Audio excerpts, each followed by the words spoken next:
Report. This is Jason J. Lewis, the voice of Superman on Justice League Action. This is Mark Waid, writer of Superman Birthright. And you're listening to the Krypton Report. And you're listening to Krypton Report. Up in the sky, look!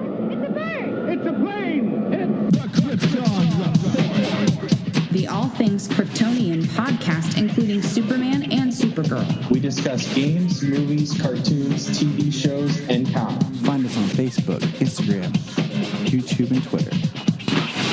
It's a bird! It's a plane! It's Supergirl! Hey everybody, so here's part 2. If you're wondering what that means, our last episode was split into 2 parts, and this is the second part of our discussion. So enjoy. Yeah, I don't think there's any reason to have to There's not. force Justice League Dark in there when we're on this Damian and Teen Titans path at the moment. There's not, but I just wanted to point that out. So if anyone's like looking at the release order and chronology, well, I actually put Justice League Dark after Suicide Squad Hell to Pay. Okay. And my watch. I honestly, I don't think it between those two. Outlier.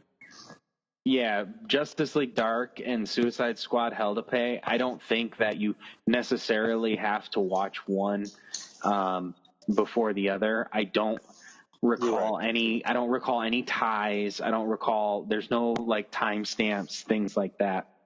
But in a watch order, having Justice League versus Teen Titans and then Teen Titans Judas Contract, especially if you watch the 3 Batman films back to back. And then the way we're discussing it, it definitely lends itself to doing, putting Teen Titans the Judas Contract next. And then, I mean, we could watch either, we could talk about Hell to Pay we could talk about Hell to Pay next, or we could talk about Justice League Dark. Honestly, it kind of doesn't matter with those two, what order. Yeah, they're both outliers. They connect. Dark's going to connect when we get to Justice League Dark Apokolips. But Hell to Pay does have ties. But as long as you watch it before another film, we're good. And we'll get there. So, Teen Titans, 2017 Teen Titans, the Judas Contract. In the original story, we had Cyborg. And in this film, we have... We have Blue Beetle playing the cyborg role, and this is an adaptation in continuity. I think this is the first one that actually uses a story in the title. As far as Thrones of Atlantis did, if you want to look at it.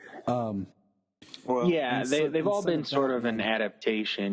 There's, War is an adaptation of the beginning of the Justice League New 52. Son of Batman is an adaptation of Batman and Son. Throne of Atlantis speaks for itself. Batman versus Robin is pulling in the Court of Owls. But it's not really an adaptation, because there's a lot of original in there too.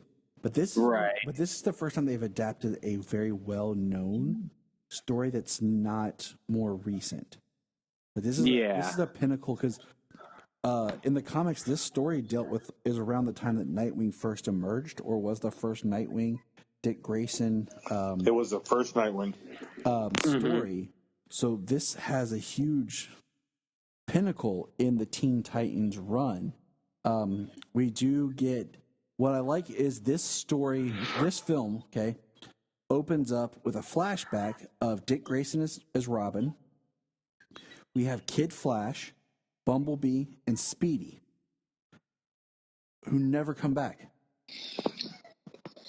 We never get Bumblebee again. We never get Speedy. We never get Kid Flash. Yeah, and the huge problem with it, the huge problem with it is it starts with 5 years ago, which would put it to when the Justice League first happened. We would put it back to War. No, I think it's 5 years before War, which would put the Teen Titans existed before the Justice League, and in Justice League War, Batman saying to the Flash, I followed your work, but they've never met before, and Batman, has Robin and Damian. Yeah. And Flash has Wally West as his nephew. Like, they would have met before when the Titans were created. And this is where so it creates a huge continuity area. That's where I said, pointing out that 5 years in war, because it's a line of dialogue in war, okay? And here it's a timestamp. And that's why I said that 5 years is kind of going to play with us in putting the timing of all this together, because it comes up again. Well, I have a theory that I'm going to drop on you at the end of this whole run through. Cool. And I hope you agree with me. Sounds good. And in this flashback is where Corey falls to Earth and comes to Earth, and Robin is completely smitten with her. I like that Corey is taller than Dick. Even when he's grown up, she's still taller than him. We learn that she learns languages by kissing. And it's a really funny scene because then they're like, Kid Flash and Speedy are like, I know French, I know a little Spanish. Like, you want to learn that? Yeah. Was it a year or a semester of high school French or whatever? Yeah. So in this film, okay, Nightwing. This is what's interesting. Nightwing has his New 52 suit. So much like how we talked about how this was birthed out of the New 52,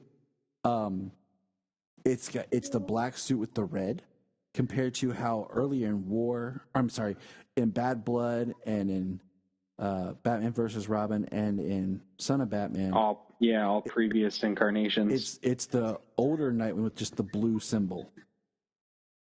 But in here we actually have more of the New 52 suit, which is just an interesting placement.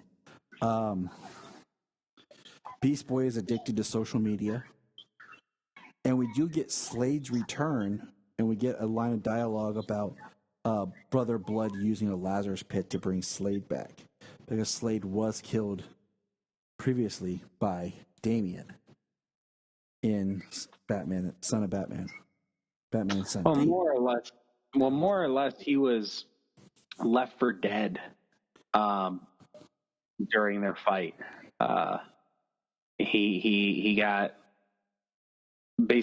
put down by a steaming pipe of Lazarus, and he was kind of just left there. And as the place was collapsing, they just left him there for dead.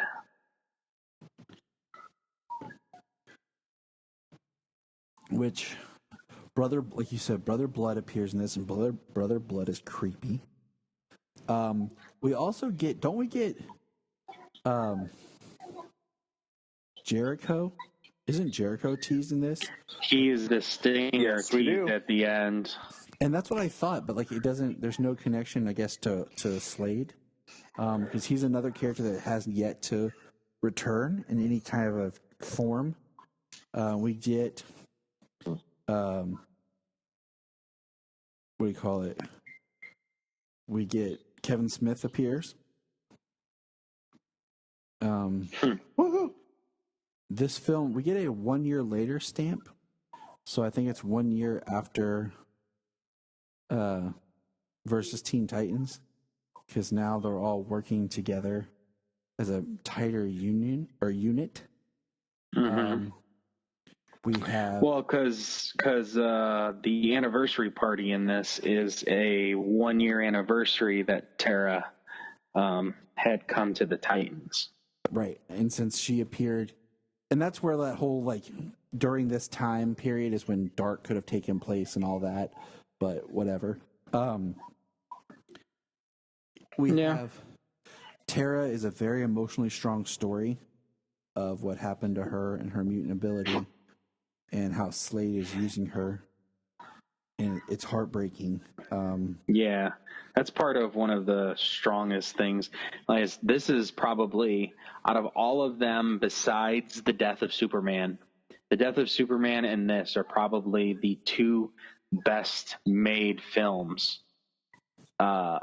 movies of this entire list. I would agree. I agree totally. The emotional element to those two films that just play out. Tara was voiced by Christina Ricci in this, which was I did not know that. Which was awesome. And the other thing is, this film ends with the tease of Wonder Girl, which I think is the Donna Troy, but with the dark hair, that's what I what I believe. And was the outfit black with like sparkles? No, it was red. It was the red jumpsuit.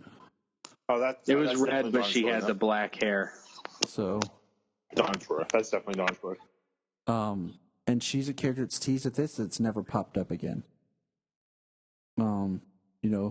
Much like in our upcoming soon, we'll mention, like we said about Batgirl, where she was teased at the end of Bad Blood, and there are certain characters like that we know there's jumps in story because she's teased in the end of Bad Blood, and then she shows up in Hush like she's been working with the team for a while. Much like some of the other characters that we're going to get to here shortly.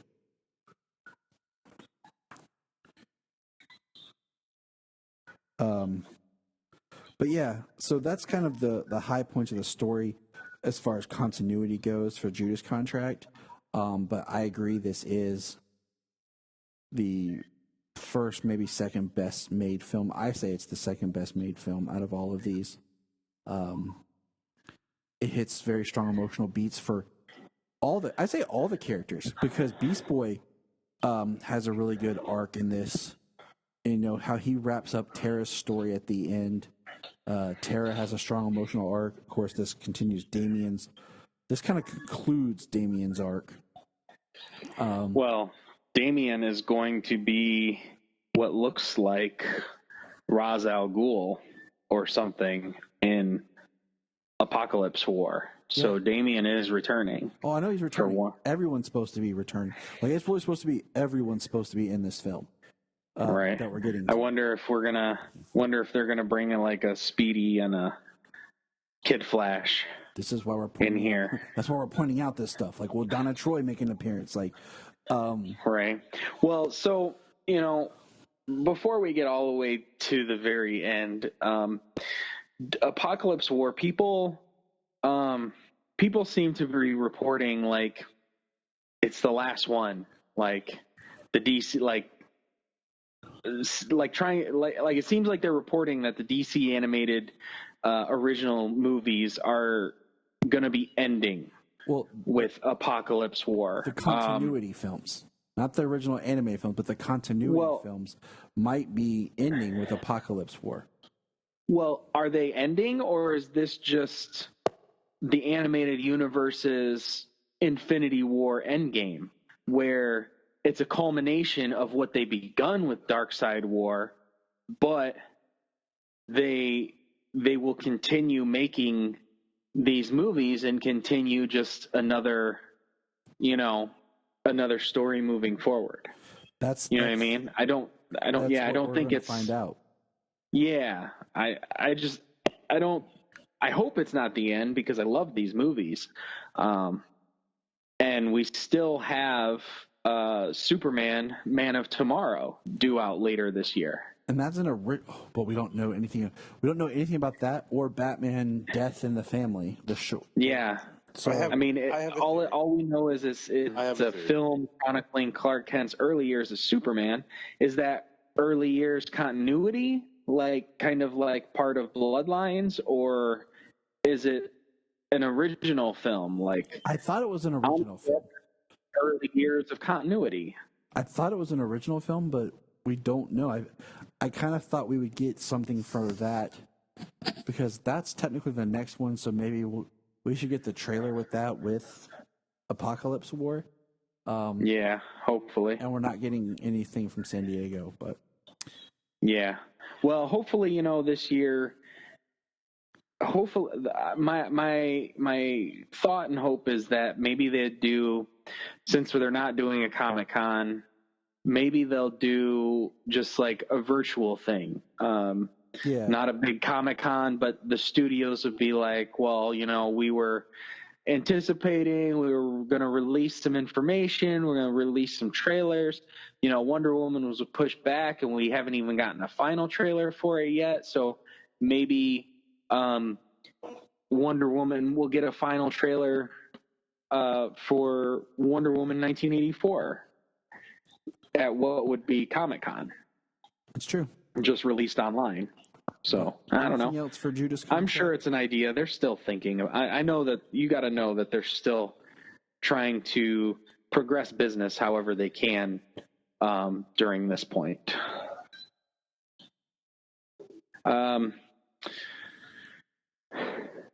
Well, like I said, Miguel Ferrer's Deathstroke was great.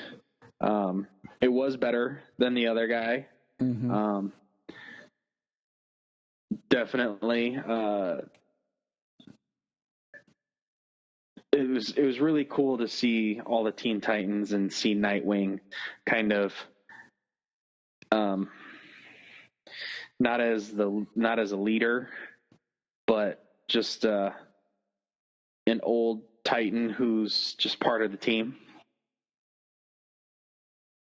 It is really cool to just see. Like I said, that's where you get the idea that there was the Titans, like that still might be there. So like we might see an Arsenal and a more grown-up Kid Flash, Wally West.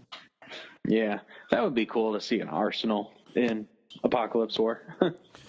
So the next movie is Justice League Dark, 2017, and it's the first rated R continuity film. And going through it, we see at the beginning, we get a Wonder Woman clip because we see a woman who's driving her car through people because she sees them as demons. And we see Wonder Woman stop her. Then we get a great Superman scene where this guy, he's basically seeing his family as demons and he's about to shoot his wife and children. And Superman just busts through and stops the gun and the bullets. And it's just, I mean, it's a darker tonal film. When we see like this guy murdered his neighbors and people are seeing these monstrous demons everywhere. And then of course, Batman saves a woman who thinks she gave birth to the devil and she throws her baby off a roof. Batman jumps, saves the baby, and then the mom jumps and commits suicide. And we know something's going on because what do you call it? We see in here we get a shot because that's not normal stuff. Well, we see them talking about magic with the Justice League, and we see Martian Manhunter, Jon Stewart, and Hawkman are introduced in this film. When Batman's having a conversation about magic, and then of course we are introduced to John Constantine, Etrigan, Zatanna, Deadman, Orchid, and Swamp Thing. I do want to point out that some people misclassify Constantine's City of Demons is in this. It's not, even though it is voiced by Matt Ryan. It does use the same kind of artwork, but that film actually falls in the Connective Arrowverse animated films, which is City of Demons, Vixen, The Ray, and the new Deathstroke series.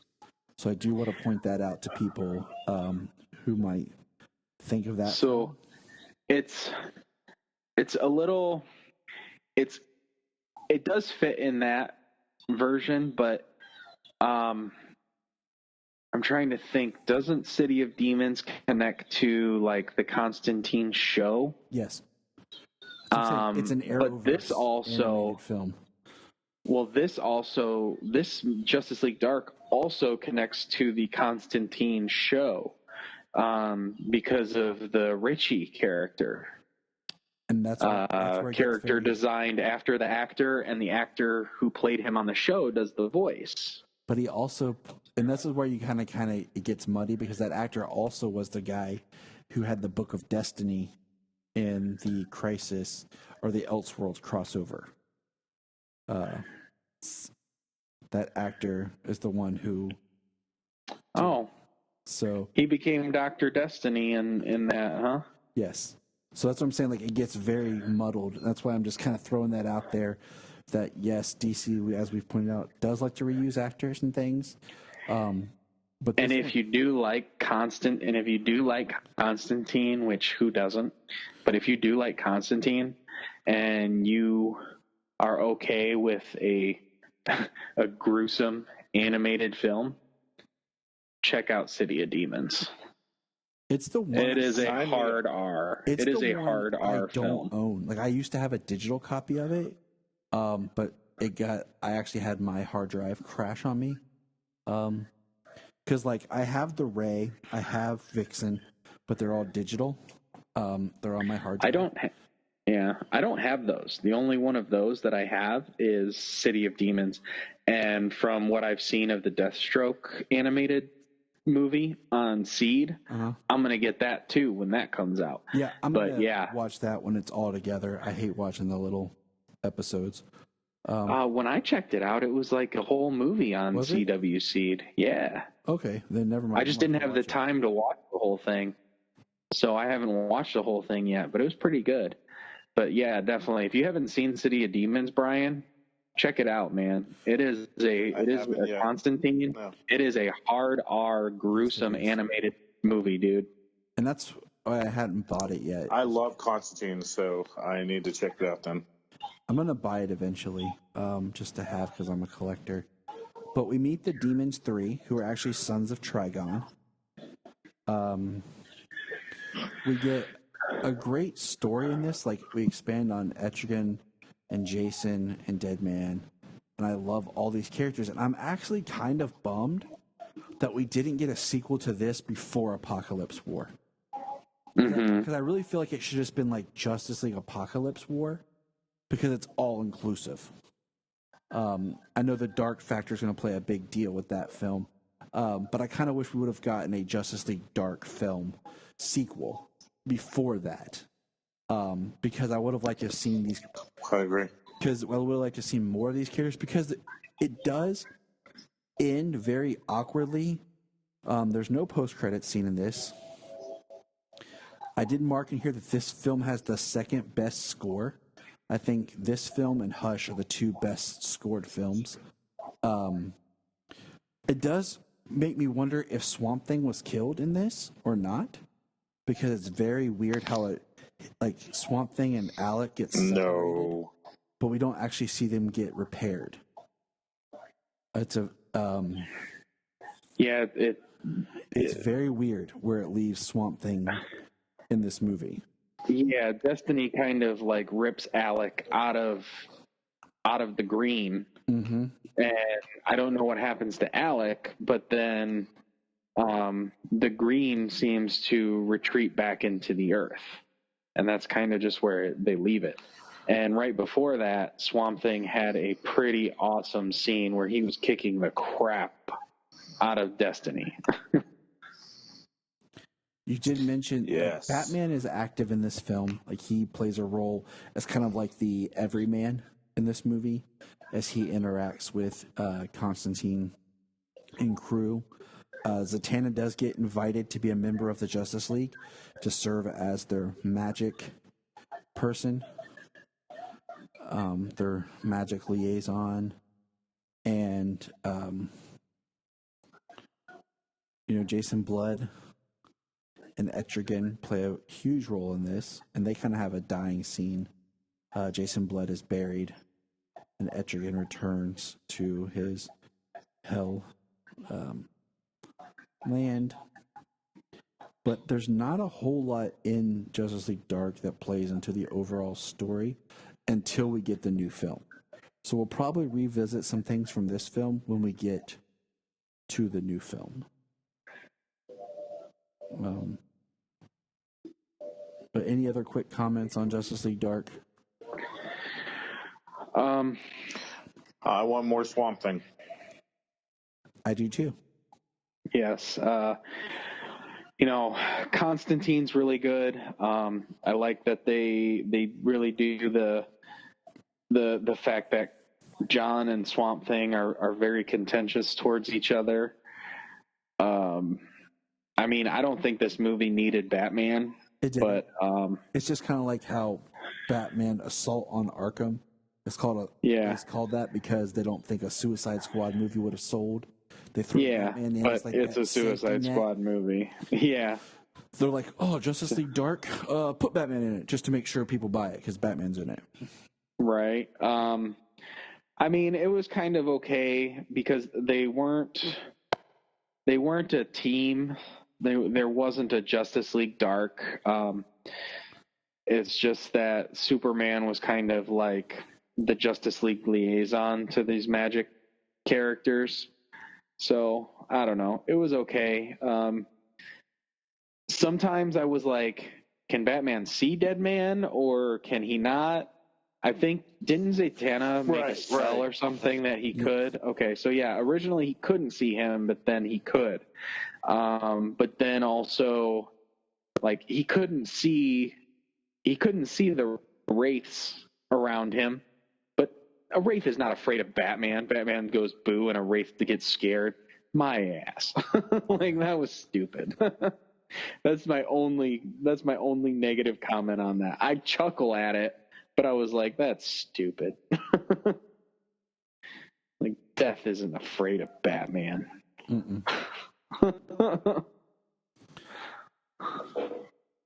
But yeah, I mean, the biggest thing to pull from this, like I said, we get the Martian Manhunter, Hawkman, John Stewart, playing into the overall continuity in this film. Yeah, this is where we get Batman pulling the ring off of John Stewart during their little hand-to-hand, and Zatanna stopping Superman from, like, obliterating Batman with a punch.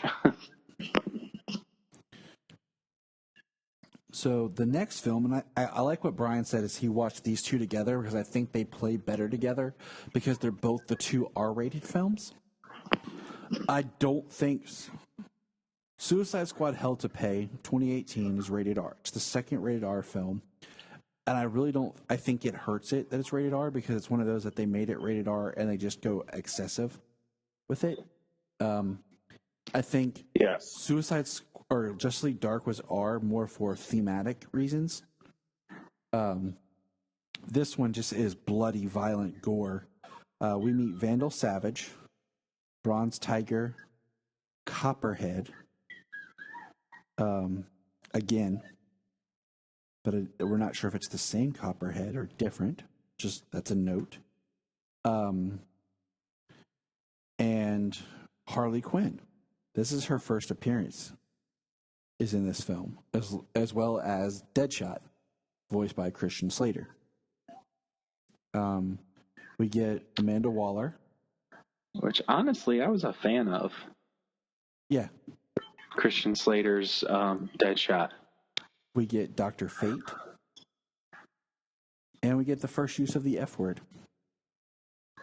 So they went all out with this one, and we get male strippers, and we get full frontal nudity, animated nudity. Yes. Yes. We had to have that. So this one is definitely, I think, the biggest outlier of all the continuity films. The reason why this one I think is worth bringing up because this one directly relates back to Flashpoint, because we learn in this film that. In Flashpoint Paradox, Reverse Flash is shot in the head by Thomas Wayne and dying, but basically while he's dying, because he can operate in flash time, he runs to the future and is trying to steal this magic card, get to heaven free card. So Zoom is active in this film, and it's the Zoom that is currently dying in Flashpoint. Yeah, severely depowered because he's using so much speed force to maintain his, like, literally his last seconds of life.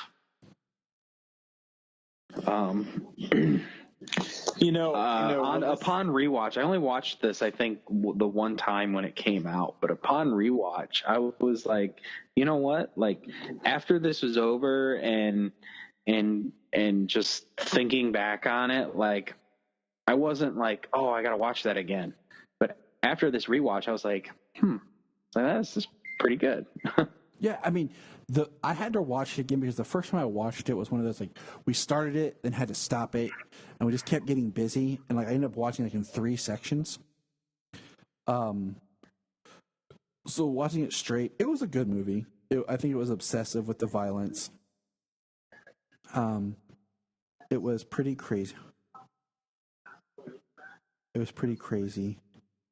And well, yeah, you know, if you remember, Tyler, like I was like when we were, I don't know, we were doing like a watch of these movies.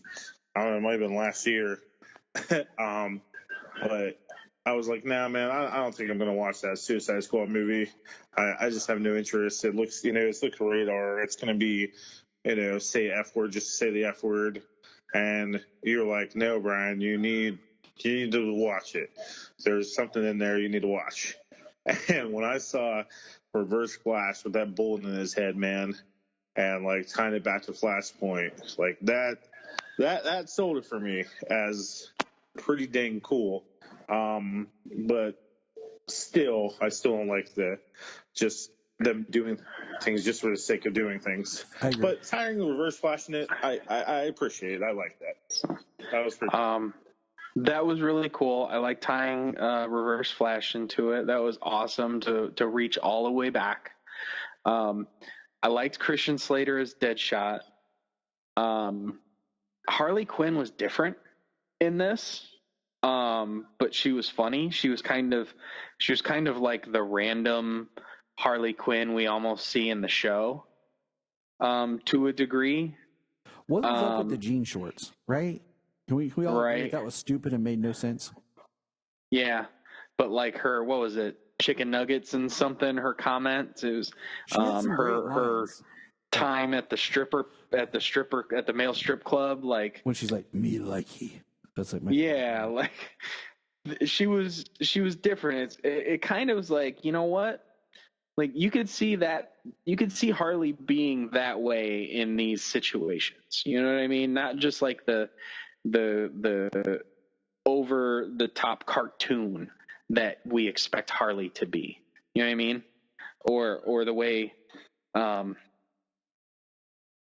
the way that Margot Robbie plays her, She was written different. She was just written differently and it was good. I mean the design was with the jean shorts and that, but the rest of Harley I didn't mind, but the jean shorts made no sense. Yeah. And then I did put my notes that we meet Waller in this, and then at the end of this film, Harley leaves with Waller. Because both of those characters show up again in Hush. Waller, and we'll get to Hush, but because I was trying to remember, like, it's the same voice actress carrying over, so it is the same Harley, but it's a completely different Harley in a sense that we meet as far as aesthetically in Hush. But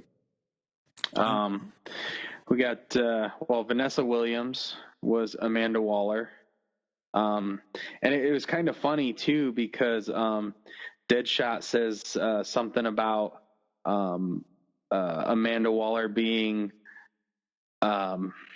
more self-conscious or whatever because of the weight she lost.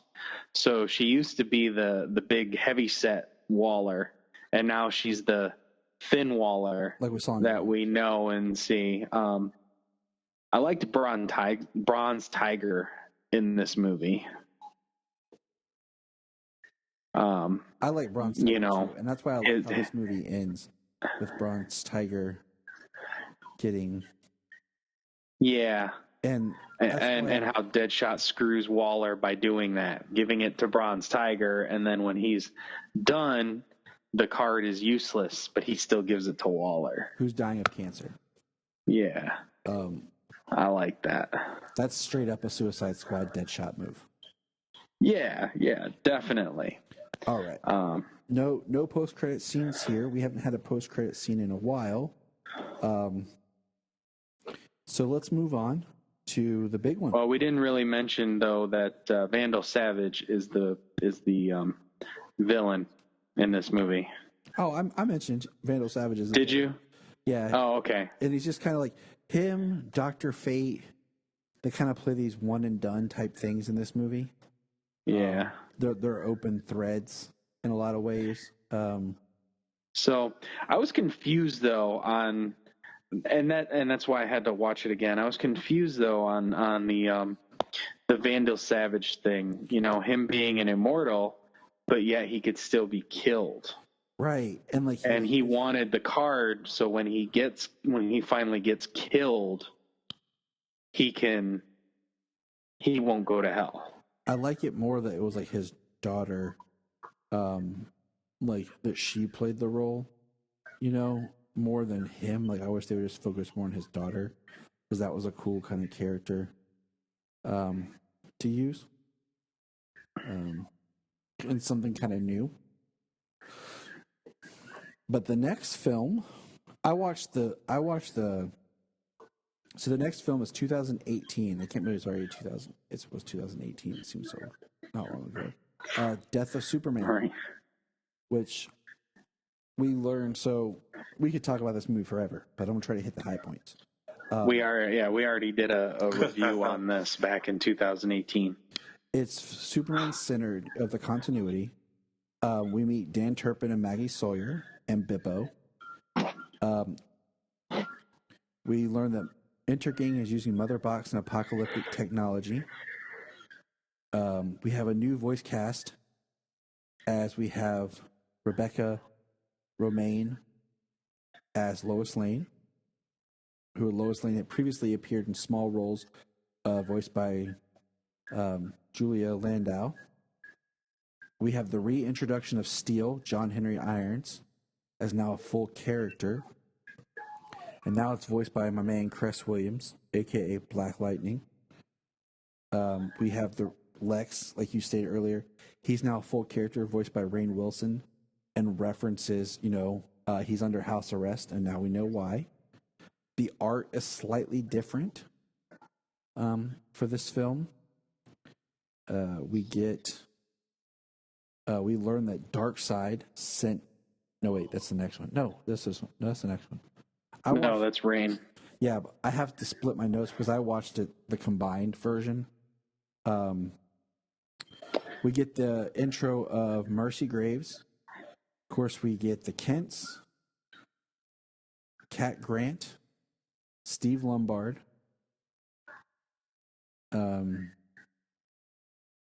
and we get Doomsday, of course, is the main villain. We see Hawkman. We get Nathan Fillion, Hal Jordan back in this film. And this is my favorite. Like with the emotional punch, I hate that it's a Death of Superman story, but it just really is a great characterization of Superman, Clark, and the Lois angle, because we do get the great line that Wonder Woman says, they reference that they did date and that it didn't work out. So that does, kind of deal with, weren't they together? No, that's done and over with. That happened somewhere in the background. And that Clark is pursuing Lois. So we do get that. We are able to buy into their relationship.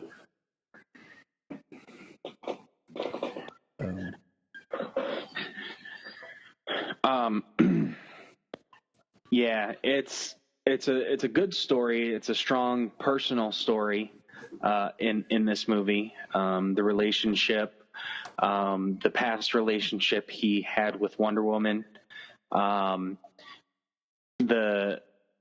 He even talks to the Justice League about revealing himself. At this point, he hasn't revealed himself to Lois as Superman.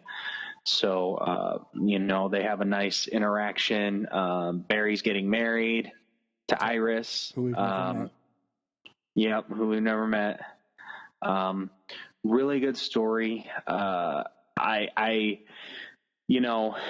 Death of Superman, the graphic novel, Doomsday runs through the C team of the Justice League. Was Justice League International? Yeah, Guy Gardner. It might have been the Z team, man. The Z.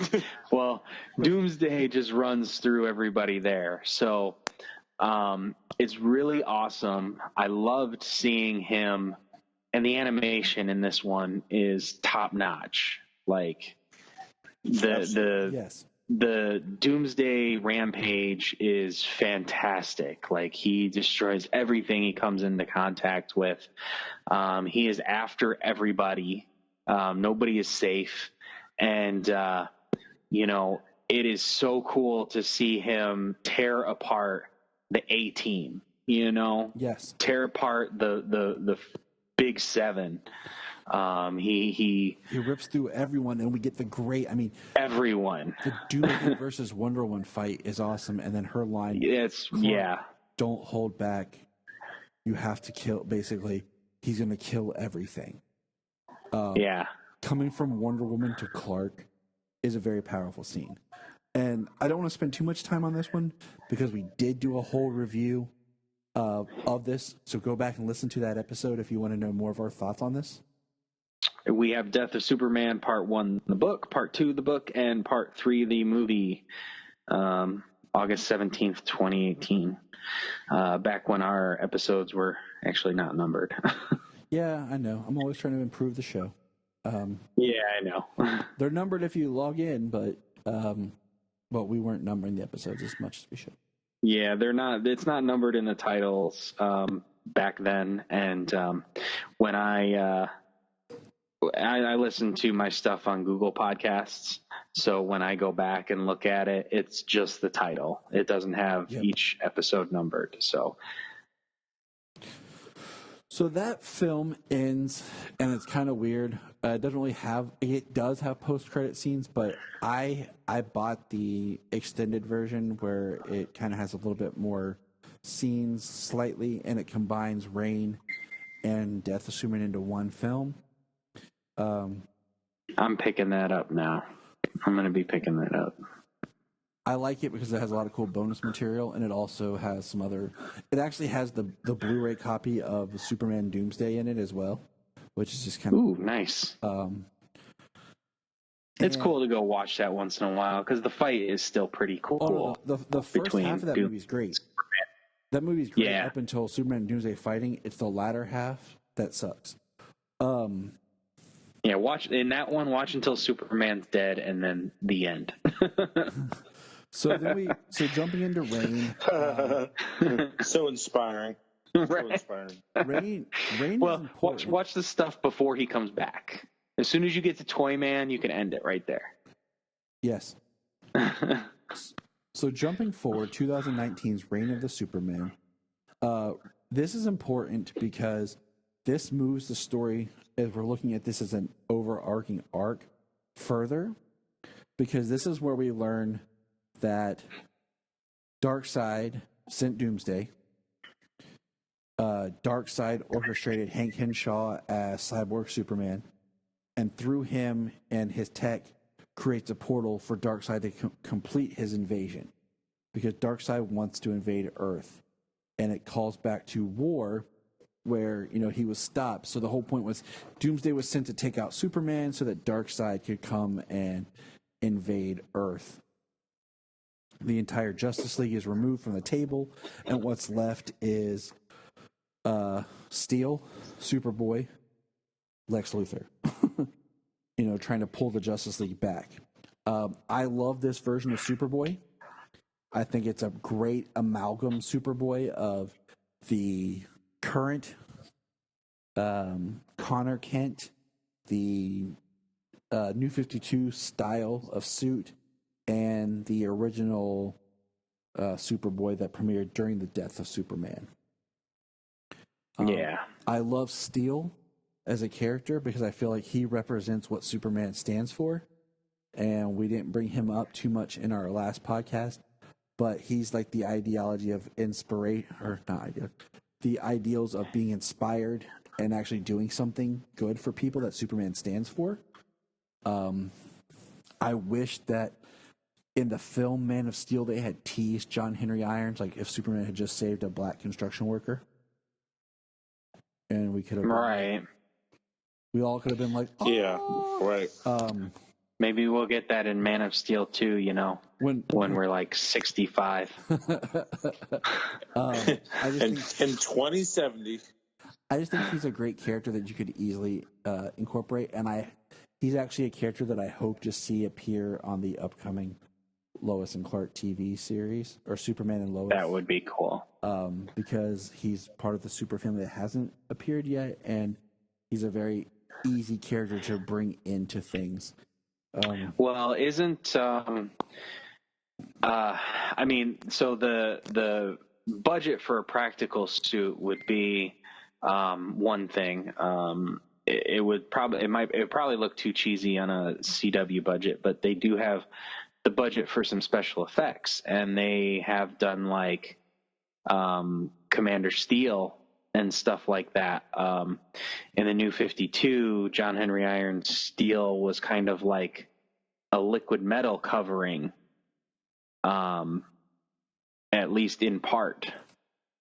And with a little tweaking of the color, they could probably do something of that nature to be steel in the show.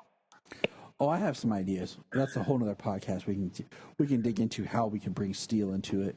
I got some ideas. But this film, like I said, we also did a whole review on this one, so I don't want to get too much into this film. But we do get Superman when he does come back to life.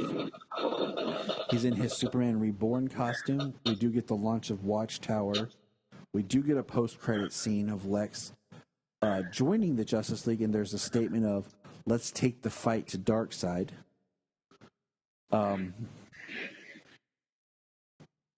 And which is basically where Superman has taken this whole thing incredibly personal. Yes. And from what we can tell is the driving force of trying to take the fight to Darkseid, and why we get Apokolips War. Exactly. And like I said, I don't want to linger too long on those films because we did talk them thoroughly. I will say that Rainn Wilson in The Death was a little bit annoying, especially when he came in with his suit and "I'm Lex Luthor," that whole thing.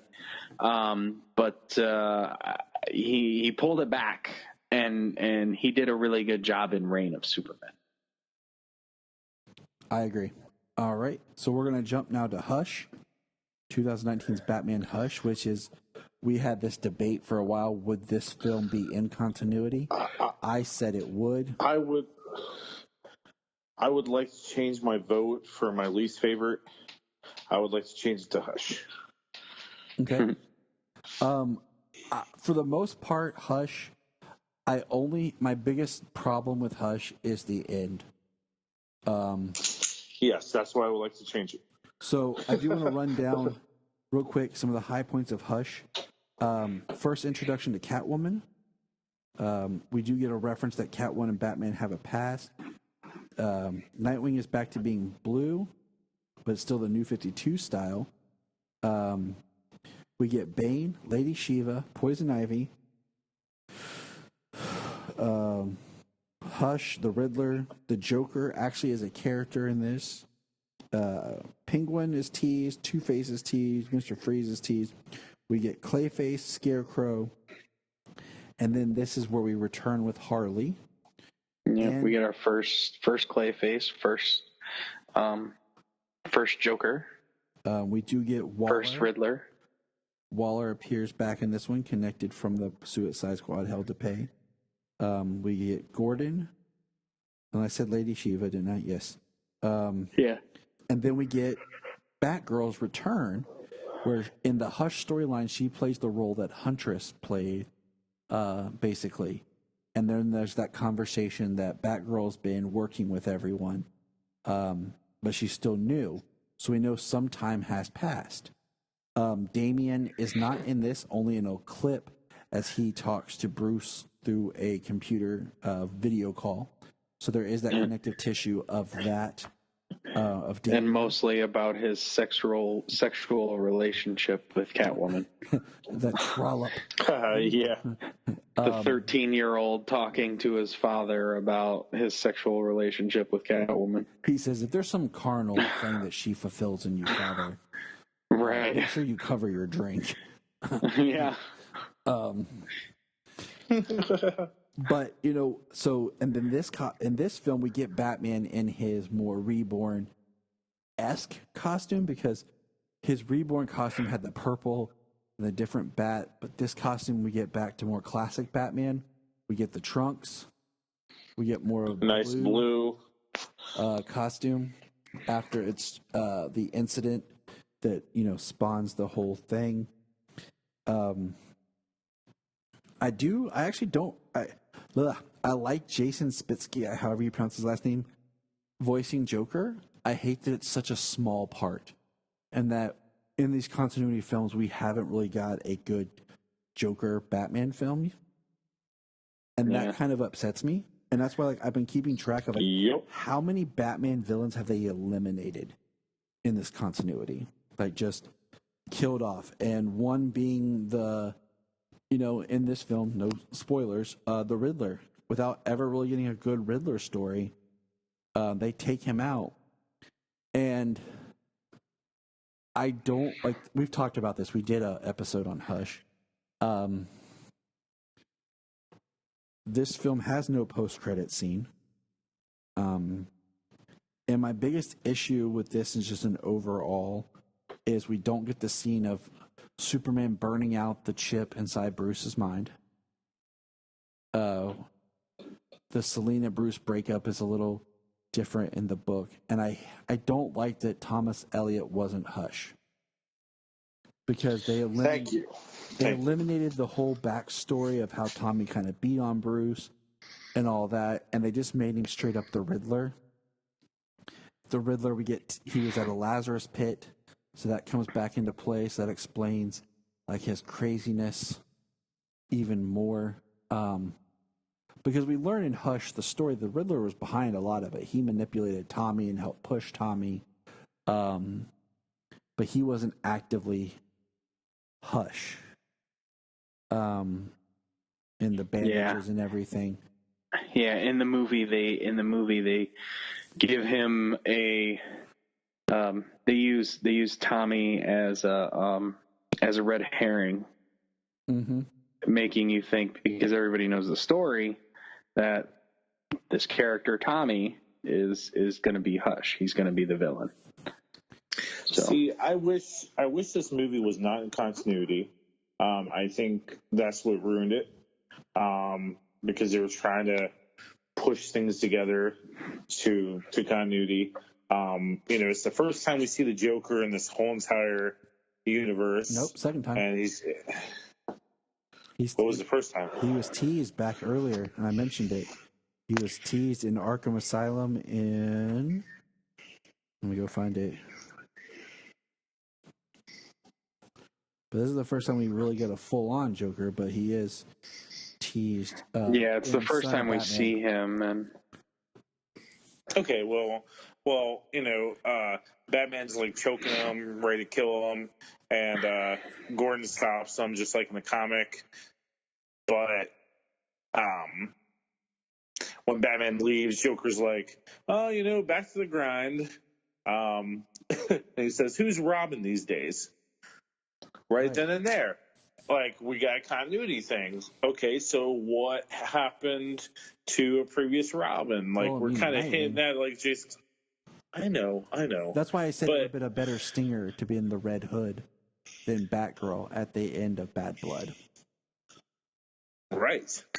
And what kills me is the Hush story in the comics had such an emotional punch for everything. When it was Tommy, how Tommy used Jason Todd to manipulate Batman and all this stuff. This movie, it has none of that, man. The only reason that I think it shouldn't have been Red Hood Jason Todd as a Stinger instead of Batgirl is you are not going to top what they already did with Batman Under the Red Hood. I mean, that you are out of correct. all, you're right. You're right. Out of all of these movies that the DC animated movies have made, all of them, not just these in continuity ones we're talking about, all of them, Under the Red Hood is the best. Yes.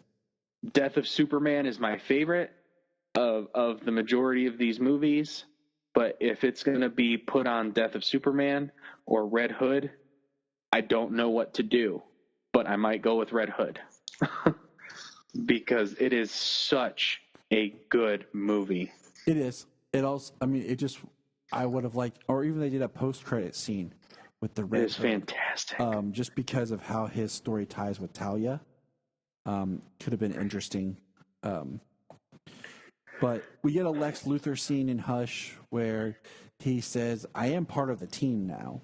So that does prove like where it takes place after Death of Superman, because Superman is wearing the reborn costume again. And it is. Mm-hmm. And the Lois Lane scenes are Rebecca Romaine. So that carries over. So moving on, we got one more to go. This is a long podcast. Yeah, it is. 2019's Wonder Woman Bloodlines. This is the first solo Wonder Woman film since the original Wonder Woman came out. It was originally supposed to be kind of timed with the movie because the movie was supposed to come out in November of last year. Then they pushed it. But this is where the movie, why I said that this one has to be watched, because it starts off and says 5 years ago. And it shows Steve Trevor flying and the portal open and parademons come out. So does that set the precedence of this whole animated universe is 5 years? Because that's when Darkseid was first like scattering Earths, sending people to like go to. So with that 5-year timestamp that we get put on there, it is confusing. Once again, that's why I kept pointing it out. Because that's 5 years ago from when? The current time? Because this movie, and this is why this one's my least favorite, is we're 17 minutes into this movie when we get the title card. This movie would have... That is true.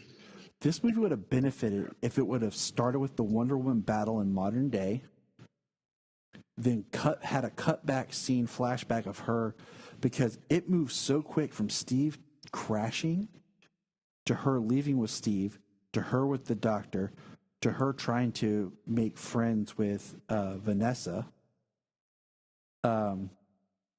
To her changing her outfit from the classic Wonder Woman to the New 52 Wonder Woman. Yeah. And then we get the title card. Right. Like, all that would have worked better had it been edited in throughout the movie as flashback scenes.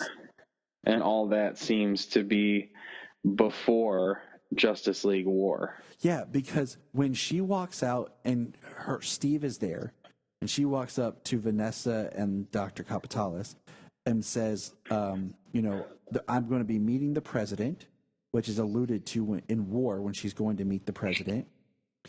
So it's right before War, that scene is, because they say she's already been doing missions. They've given her the name Wonder Woman. So how long was she there with Vanessa and Dr. Apokolips? It's very muddy on the timeline because Vanessa ages some, but she can't age too much. Like, Wonder Woman couldn't have been there too long because there's all this other stuff that has to take place. If at the beginning of the film it's 5 years ago that she left Paradise Island, and that Darkseid first tried to invade Earth, so it's not 5 years ago back to War, it's before War.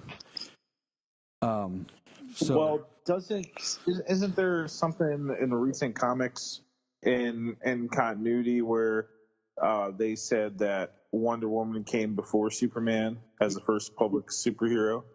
But we're looking at the continuity of these films. I know, but like, I take it as well when you look at war though.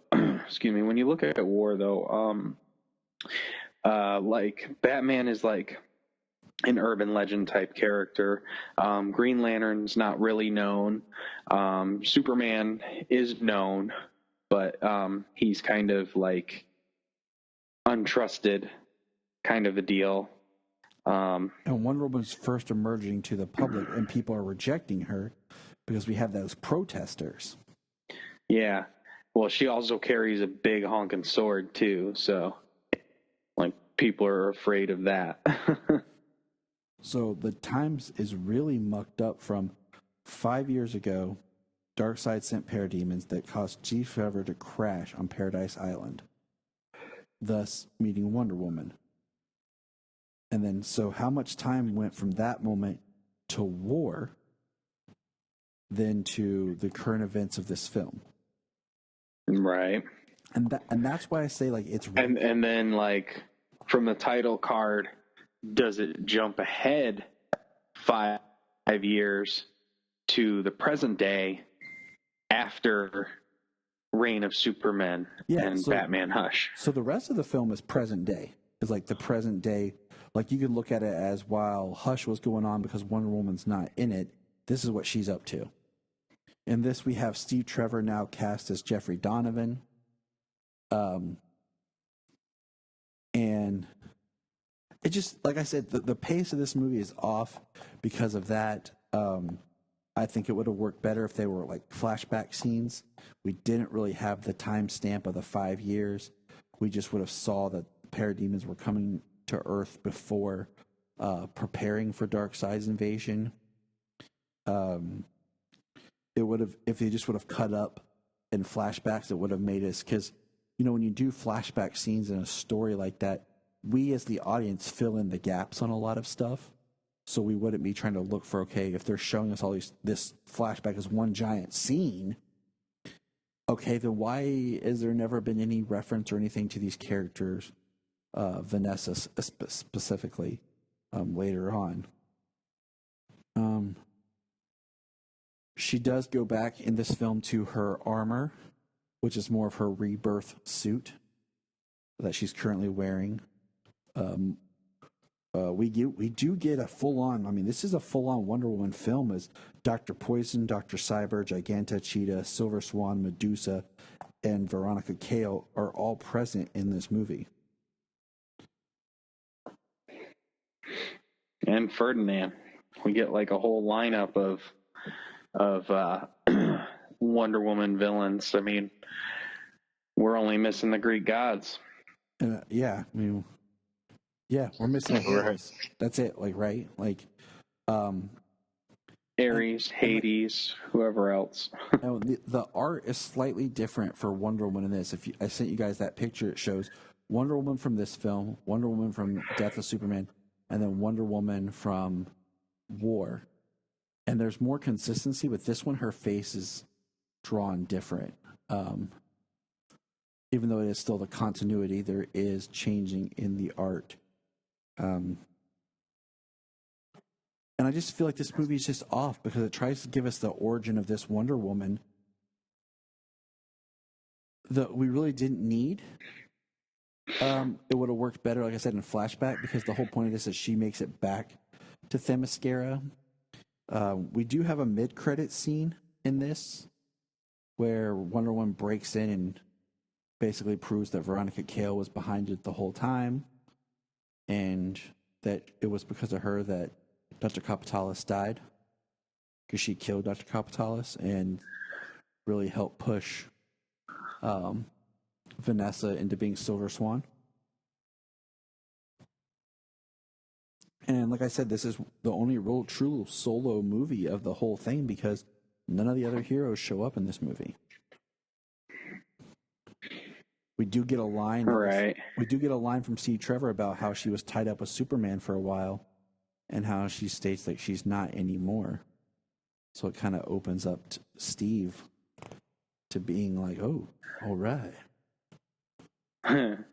Right. Yeah, I mean, there's a lot of people in this movie. It does get muddled up somewhere when it comes to the time. It's not really. I don't really think it gets muddled up having all of these characters in there, because there's a lot of beats, with this movie. It's definitely the timeline that muddles this movie up. The time before the credit scene, the time after, like where does it fit? How long does it take? So we get this origin story that basically, is not really an origin story, except for the fact that she leaves the island with Steve because of the invasion. I mean, that's the only difference. I mean, we don't get anything of her, growing up. We don't get anything of how she was then. So it's not really that important at the beginning. But we get that extra long cold opening, that 17-minute cold opening before we get the title sequence. And then it just jumps ahead without any real sense of time when this takes place, except for the fact that she's not with Superman anymore. Mm-hmm. So, we know that this takes place after the death of Superman. Having all of the villains, it's kind of like the idea that James Wan had with Aquaman, like we don't know if we're going to get to be able to make another Wonder Woman movie in this continuity. Right. So let's get everybody we can and use them. And I don't think that they're the reason that this movie has any problems. It's literally the timeline. That's mainly it. It's the timeline and that cold opening. Like if you skip that first 17 minutes and just watch it from after the credits, like it works better and it doesn't have as many problems. And like I said, if you would just go in and edit and put that opening stuff later in the film, as flashback sequences, would work better. And then go ahead. No, go ahead. And that's my problem with this movie. That's why it's my least favorite. And the only other thing that I feel wasn't quite necessary was Medusa being huge. She could have been she could have just been this powerful, this really powerful creature. But I mean, they already had so many different abilities with these different characters. They basically were making Medusa, but still like her X-Men Origins Wolverine Deadpool, where they were putting everything into her. I mean, she's giant. She's super strong. She's got her stone stare. I mean, but that was pretty awesome, the way that Wonder Woman blinds herself to fight her. It was really cool to see her fighting in the Amazon armor at the end. That was my favorite part, that she blinded herself. I mean, I watched this movie with Jen yesterday, and Jen really liked it, and Jen's not really a comic book person, but Jen said to me, she's like, it's total badass that she blinded herself to beat Medusa. And Jen said they need more Wonder Woman stuff. Yes. Because all we get, Wonder Woman should be the Superman to girls and women that, that Superman is the boys and men and stuff. Little girls and women need Wonder Woman. They need that example. They need that, that woman to be strong and fierce and powerful and gentle and calm and loving and showing that hope in that. And we really need that in this world right now. You know, women and girls deserve that. And when this movie started out in that 17 minutes, you guys just want to throw away. We saw Wonder Woman, interacting with Vanessa, and Wonder Woman knowing that, like, trying to be your friend and trying to learn about, human culture and share something with this girl. And Right. I'm like, yeah, I know your mom's too much. My mom. I'm not saying throw it away. I'm saying it was so quickly done that it felt like there needed to be more substance. I'm just saying. You need to take those same scenes are great, but you re-edit those films later in the movie as flashbacks as why she cares about Vanessa, what she's going, will make them more impactful than just rushing through these quick bullet point scenes to get me to the story that we're currently in the modern timeline. That's why I have a problem with it. It's because even when she fights her mom, there's no weight to it because we literally just met her and her mom. Well, that's why I hated this version of Hush. There's no weight to it. So, and when I watched Bloodlines, it was the second time when I did it for the rewatch. I had seen the film, and Jania hadn't finished it with me because last time I watched it, she fell asleep towards the end, and the kids watched it, and we all enjoyed it.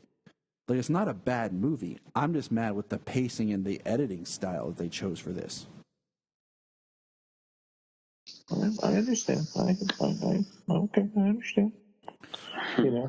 But I've never been, in all my comic reading and stuff, I've never really been a big Wonder Woman person. I've never really been interested in, like, reading her comics lines. I just took her as a supporting character to the Justice League.